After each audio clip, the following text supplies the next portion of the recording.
આજે 14 ડિસેમ્બર વિશ્વ ઉર્જા સંરક્ષણ દિવસ તરીકે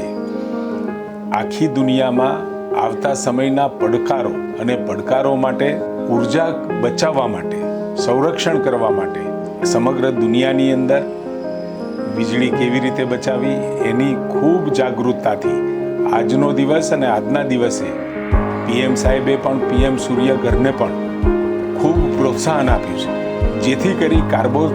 ઉત્સર્જનનું પણ આપણે ખૂબ માત્રામાં ઘટાડો કરી શકીએ અને ગુજરાત પણ અને 2027 સુધીમાં 10 લાખ જેટલા ઘરોને સોલાર વીજળી પેનલથી પણ આપણે સજ્જ કરવા માગીએ છીએ, જેથી કરી લોકોને વીજળી સસ્તી મળે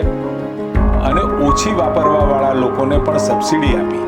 અને આ સંજોગોમાં જ્યારે વીજળીનું મહત્ત્વ સમગ્ર દુનિયામાં વધી રહ્યું છે, ત્યારે આપણે સૌ વિશ્વ ઉર્જા સંરક્ષણ દિવસ નિમિત્તે વીજળીનો બચાવ કરવાનો અને વીજળીના બચાવ દ્વારા જે પરંપરાગત રીતે જે વીજળી પેદા થાય છે એના કારણે પર્યાવરણને પણ નુકસાન થાય છે, એ બચાવવામાં આપણે સૌ સહભાગી થઈએ એના માટે આપ સૌને હું અપીલ કરું.